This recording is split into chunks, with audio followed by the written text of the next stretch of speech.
तो आज हम सीटेट ईवीएस का प्रीवियस ईयर का क्वेश्चन पेपर देखेंगे जो कि आपकी आगामी परीक्षा के लिए बहुत ही हेल्पफुल होगा। तो स्टार्ट करते हैं। भारत की राजधानी की स्थिति के सापेक्ष लखनऊ, जिसे कहते हैं उत्तर प्रदेश की राजधानी, और जयपुर राजस्थान की राजधानी की दिशाएं क्रमशः हैं। बताइए सही उत्तर क्या है। उत्तर पूर्व उत्तर पश्चिम, दक्षिण पूर्व दक्षिण पश्चिम, दक्षिण पश्चिम दक्षिण पूर्व, उत्तर पश्चिम या उत्तर पूर्व। सही उत्तर क्या है। भारत की राजधानी की स्थिति के सापेक्ष लखनऊ और जयपुर की दिशाएं क्रमशः हैं। सही उत्तर क्या है इसका।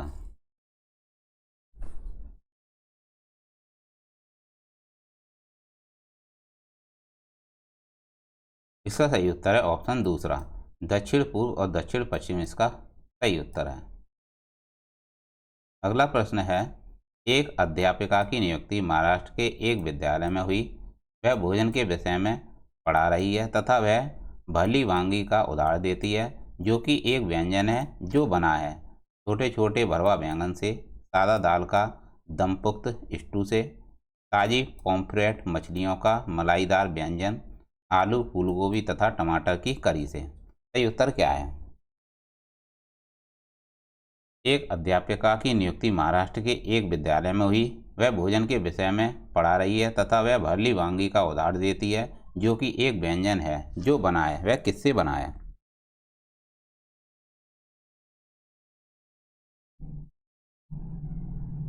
इसका सही उत्तर है ऑप्शन पहला, छोटे छोटे भरवा बैंगन से बना है। अगला प्रश्न है, पक्षियों के पंख विभिन्न रंगों, आकारों एवं माप के होते हैं। इनके पंख उन्हें उड़ने में सहायता करते हैं तथा ऑप्शन पहला है, विभिन्न प्रकार का भोजन खाने में, उन्हें गर्म रखते हैं, विभिन्न तरीकों से चलने में, और उन्हें जल से बनाते हैं। बताइएगा सही उत्तर क्या है।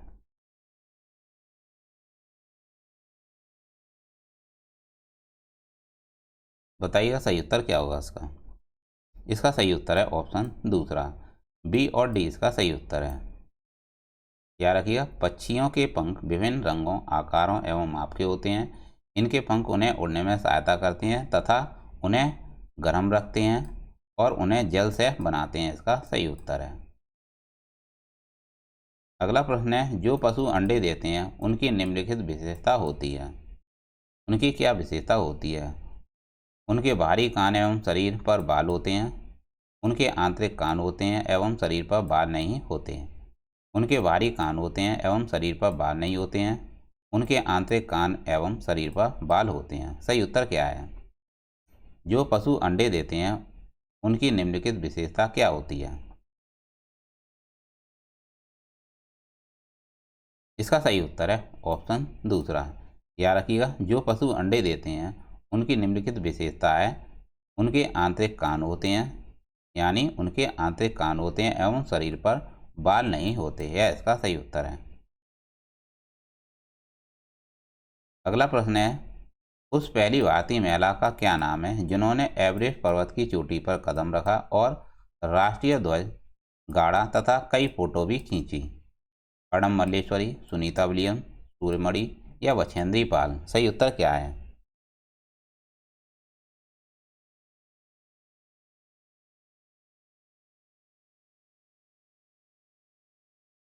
इसका सही उत्तर है ऑप्शन चौथा, बछेंद्री पाल इसका सही उत्तर है।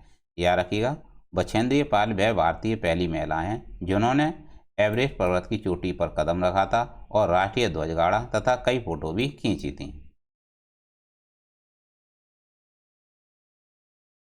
अगला प्रश्न है, निम्नलिखित में से कौन सा कथन मणिपुर के संबंध में सही है। निम्नलिखित में से कौन सा कथन मणिपुर के संबंध में सही है।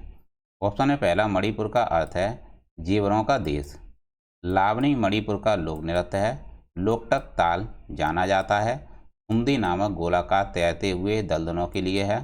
मणिपुर बांस के उत्पादों का सबसे बड़ा उत्पादक है। सही उत्तर क्या है मणिपुर के बारे में।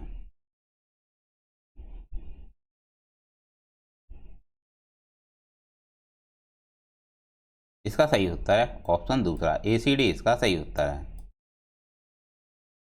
याद रखिएगा, मणिपुर के संबंध में सही है। मणिपुर का अर्थ है जेवरों का देश। क्या है, जेवरों का देश।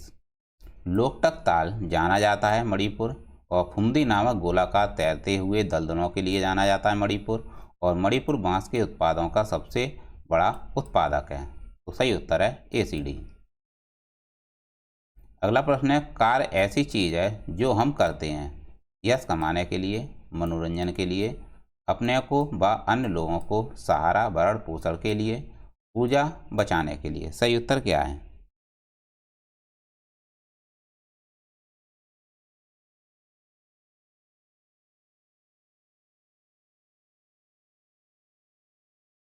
बताइएगा इसका सही उत्तर क्या होगा।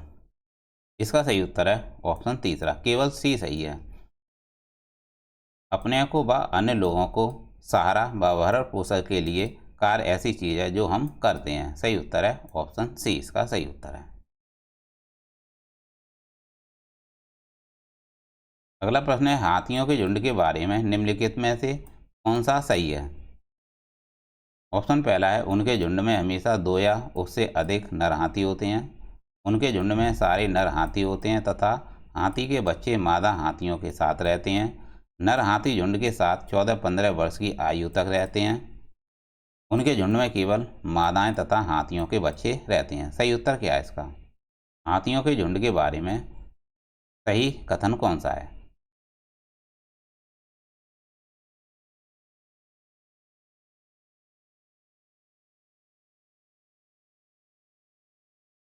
इसका सही उत्तर है ऑप्शन तीसरा, सी और डी इसका सही उत्तर है।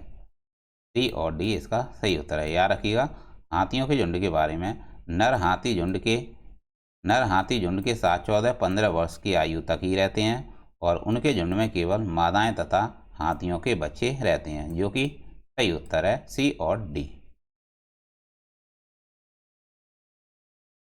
अगला प्रश्न है, कक्षा 5 की पाठ्य पुस्तक में गोलकुंडा किले का मानचित्र दिया गया है। इस पर दाहिने नीचे की ओर पैमाना छपा है। एक पैमाना सेंटीमीटर बराबर 110 मीटर। यदि इस मानचित्र पर फतेह दरवाज़ा और पटनचेरू दरवाज़ा के बीच की दूरी 15.2 सेंटीमीटर है तो इन दोनों स्थानों के बीच की वास्तविक दूरी क्या होगी?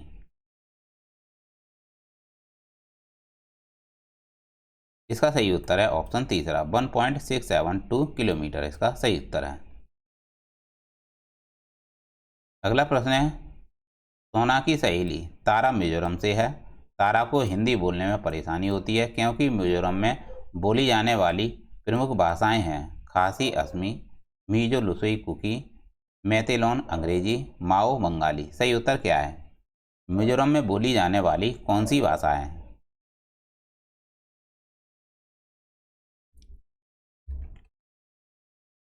इसका सही उत्तर है ऑप्शन दूसरा, मीजो लुसेई और कुकी, जो कि मिजोरम में बोली जाने वाली भाषाएं हैं। तो याद रखिएगा, मिजोरम में कौन कौन सी भाषाएं बोली जाती हैं? मीजो, लुसेई और कुकी। अगला प्रश्न है, पेट्रोलियम तथा कोयले को अनवीनीकरण ईंधन कहा जाता है क्योंकि ये प्रदूषण फैलाते हैं, महंगे होते हैं, प्रवाही आसवन के द्वारा प्राप्त किए जाते हैं या बनने में कई साल लगते हैं। सही उत्तर क्या है? इसका सही उत्तर है ऑप्शन चौथा, बनने में कई साल लगते हैं। याद रखिएगा, पेट्रोलियम तथा कोयले को अनवीनीकरणीय ईंधन कहा जाता है क्योंकि ये बनने में कई साल लगते हैं। अगला प्रश्न है, पर्वतारोही अपने साथ ऑक्सीजन सिलेंडर क्यों ले जाते हैं? क्योंकि उन्हें इसकी ज़रूरत होती है। पूछा गया है, पर्वतारोही अपने साथ ऑक्सीजन सिलेंडर ले जाते हैं क्योंकि उन्हें इसकी ज़रूरत होती है। ऑप्शन है पहला, खाना पकाने के लिए क्योंकि पर्वतों में ईंधन की उपलब्धता कम होती है, अपने को गर्म रखने के लिए उसमें उपस्थित ऑक्सीजन को जलाकर, सांस लेने के लिए क्योंकि अधिक ऊंचाइयों पर ऑक्सीजन की मात्रा कम मिलती है, टेंट लगाने के लिए तारे के रूप में। सही उत्तर क्या है?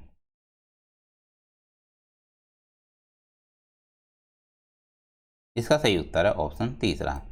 याद रखिएगा, पर्वतारोही अपने साथ ऑक्सीजन सिलेंडर ले जाते हैं क्योंकि उन्हें इसकी ज़रूरत होती है सांस लेने के लिए क्योंकि अधिक ऊंचाइयों पर ऑक्सीजन की मात्रा कम मिलती है। यह इसका सही उत्तर है ऑप्शन तीसरा। अगला प्रश्न है, अरब सागर के 3 भारतीय तटवर्ती प्रदेश कौन से हैं? कर्नाटक, तमिलनाडु, आंध्र प्रदेश। महाराष्ट्र, कर्नाटक, पुदुचेरी, गोवा, महाराष्ट्र, केरल, तेलंगाना, केरल, कर्नाटक। सही उत्तर क्या है?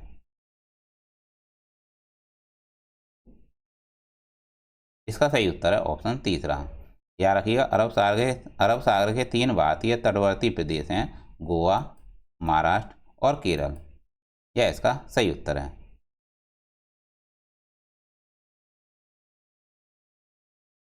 अगला प्रश्न है, राजस्थान का पारंपरिक नृत्य जिसमें घूंघट वाली महिला नृत्यांगनाओं सिर पर 7 से 9 पीतल के घड़ों को संभालती है कहलाता है? कालबेलिया, कथक, तेरह ताली, भवाई। सही उत्तर क्या है? राजस्थान का पारंपरिक नृत्य जिसमें घूंघट वाली महिला नृत्यांगनाएं सिर पर 7 से 9 पीतल के घड़ों को संभालती है, क्या कहलाता है? इसका सही उत्तर है, इसे कहते हैं भवाई। क्या कहते हैं इसे? भवाई कहते हैं। अगला प्रश्न है, मधुबनी एक प्रसिद्ध है झील है राजस्थान में, बिहार की शॉल है, आंध्र प्रदेश की बुनी हुई साड़ी है, या बिहार की एक प्रकार की लोक कला चित्रकारी है, या बिहार का एक स्थान है? सही उत्तर क्या है?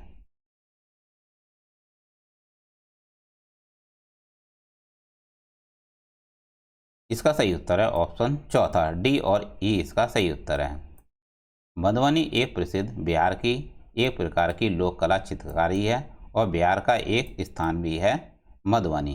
तो सही उत्तर है ऑप्शन चौथा, डी और ई इसका सही उत्तर है।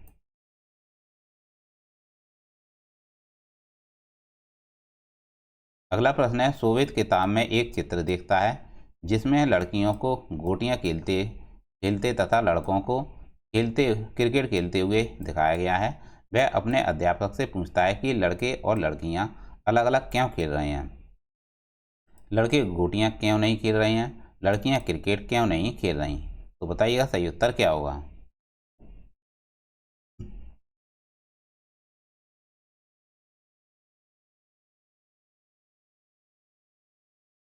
निम्नलिखित में से कौन से पर्यावरण अध्ययन शिक्षण उद्देश्य इस घटना में सम्मिलित हैं? ऑप्शन है पहला, उच्च स्तरीय आलोचनात्मक सोच विकसित करना, व्यापक सांस्कृतिक नजरिया एवं सौंदर्य के प्रति संवेदना विकसित करना, या अवलोकन और चित्रण के आधार पर समझ विकसित करना, और सामाजिक घटना के बारे में जिज्ञासु बनाने के लिए संज्ञानात्मक क्षमता विकसित करना। सही उत्तर क्या है?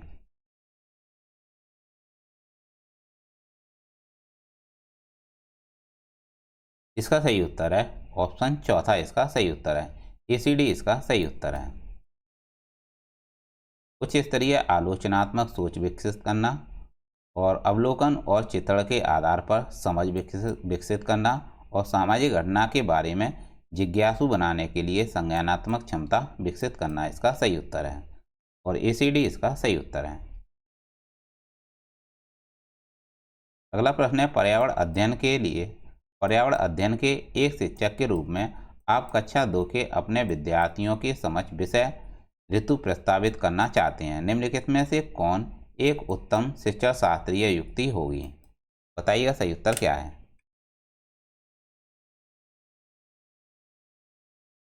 पूछा गया है, पर्यावरण अध्ययन के एक शिक्षक के रूप में आप कक्षा 2 के अपने विद्यार्थी के समक्ष विषय ऋतु प्रस्तावित करना चाहते हैं। निम्नलिखित में से कौन एक उत्तम शिक्षा शास्त्रीय युक्ति होगी?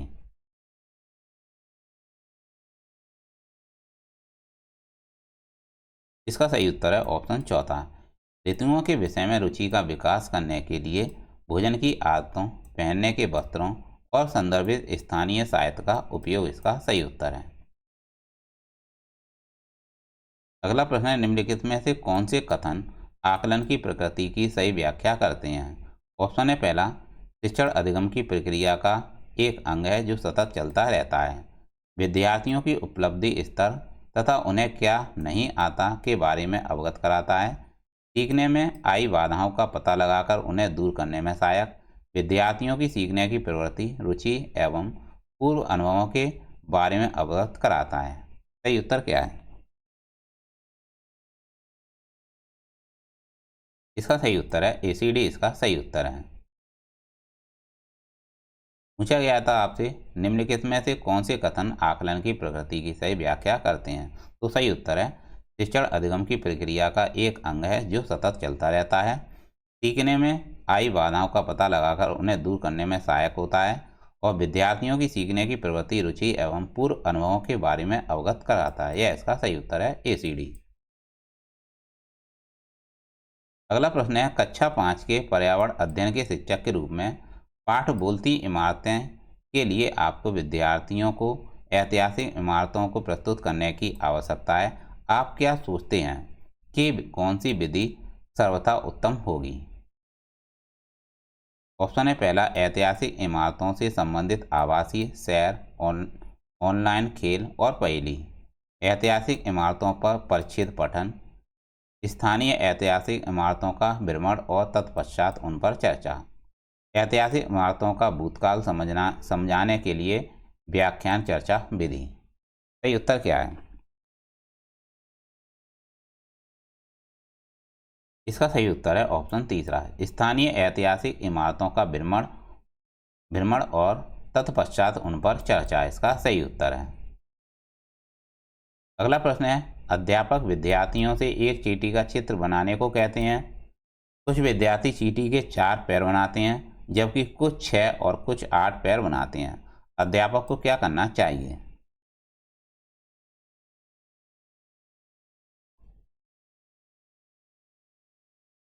इसका सही उत्तर है ऑप्शन चौथा, उन्हें आवर्धक लेंस देकर चींटी के पैरों की संख्या को देखने के लिए कहना चाहिए। यह इसका सही उत्तर है।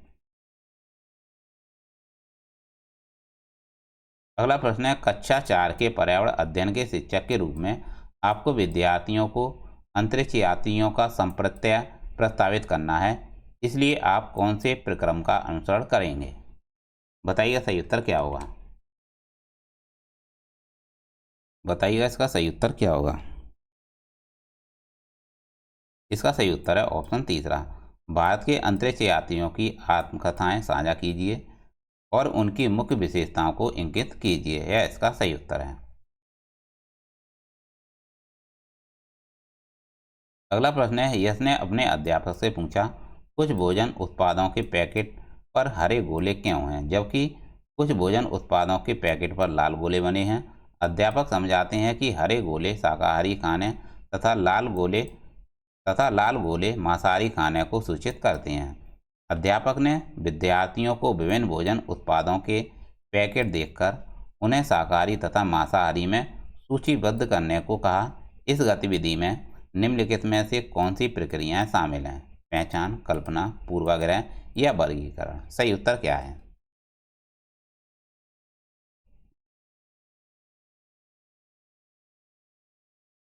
इसका सही उत्तर है ऑप्शन चौथा, A और D इसका सही उत्तर है।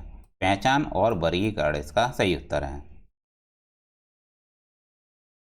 अगला प्रश्न है, एक पर्यावरण अध्ययन शिक्षक के रूप में अपने विद्यार्थियों को पर्यावरण से संबंधित समकालीन मुद्दों से परिचित करवाना है। निम्नलिखित में से आप किसे प्राथमिकता देंगे?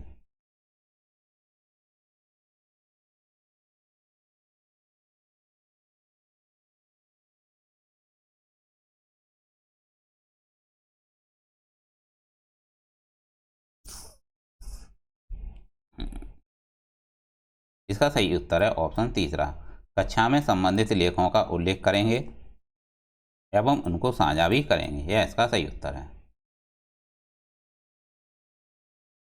अगला प्रश्न है, जॉन अपने हाथों की सहायता से जंतुओं की परछाई बना रहा है और वह विद्यार्थियों से यह अंदाजा लगाने को कहता है कि परछाई में कौन सा जानवर बन रहा है। इस गतिविधि में निम्नलिखित में से कौन सी प्रक्रिया शामिल है?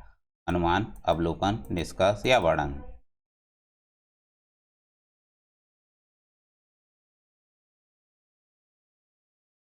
इसका सही उत्तर है ABC इसका सही उत्तर है। अनुमान, अवलोकन और निष्कर्ष इसका सही उत्तर है। अगला प्रश्न है, पर्यावरण अध्ययन में एकीकृत संगठित परिप्रेक्ष्य निम्नलिखित में से किसे निर्दिष्ट करता है? पर्यावरण अध्ययन में एकीकृत संगठित परिप्रेक्ष्य निम्नलिखित में से किसे निर्दिष्ट करता है?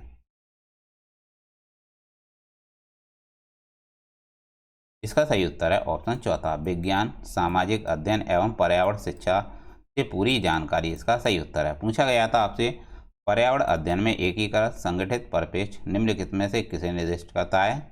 इसका सही उत्तर है ऑप्शन चौथा, विज्ञान, सामाजिक अध्ययन एवं पर्यावरण शिक्षा से पूरी जानकारी इसका सही उत्तर है।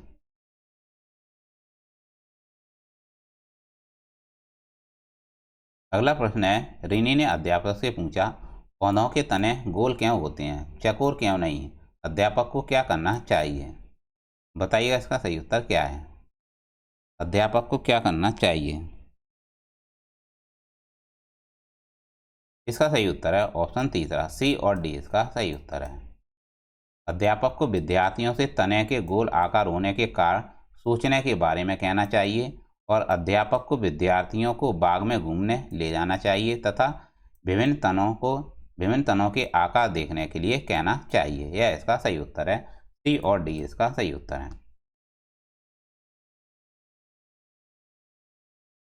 अगला प्रश्न है, निम्नलिखित में से कौन सी विधियां पर्यावरण अध्ययन के संपादन में प्रभावी हो सकती हैं? चौक एवं टॉक विधि, व्याख्यान विधि, भूमिका निर्वहन, कहानी सुनाना। सही उत्तर क्या है?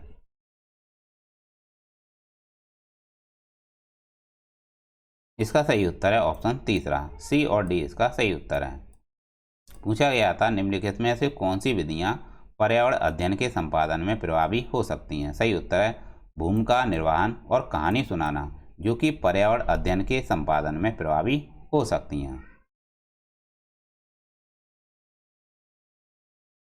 अगला प्रश्न है, एक पर्यावरण अध्ययन अध्यापक विद्यार्थियों को उनकी मम्मी का वर्णन करने वाली कविता लिखने को कहती है। पम्मी अपनी कविता पढ़ती है, मेरी मम्मी मीठी है जैसे मिष्टी दोई। मेरी मम्मी मीठी है जैसे मिष्टी दोई। कुछ विद्यार्थी मिष्टी दोई का अर्थ नहीं जानते हैं। यदि आप पम्मी के अध्यापक हैं तो आप क्या करेंगे?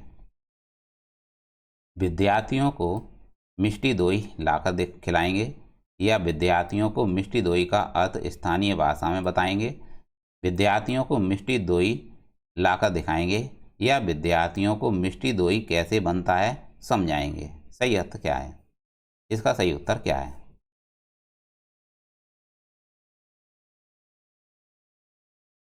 इसका सही उत्तर है ऑप्शन दूसरा, विद्यार्थियों को मिष्टी दोई का अर्थ स्थानीय भाषा में बताएंगे। यह इसका सही उत्तर है। अगला प्रश्न है, प्राथमिक स्तर पर एक अच्छे पर्यावरण अध्ययन के पाठ्यचर्या की विशेषता है। क्या विशेषता है? ऑप्शन है पहला, विद्यार्थियों को नए उत्पादों के आविष्कार में लगाना, ज्ञान अर्जित करने पर केंद्रित होना, विद्यार्थियों में सामाजिक भावनात्मक कौशलों को विकसित करना, विद्यार्थियों को जीविका उपार्जन में सहायता करना। सही उत्तर क्या है? प्राथमिक स्तर पर एक अच्छे पर्यावरण अध्ययन के पाठ्यचर्या की विशेषता क्या है?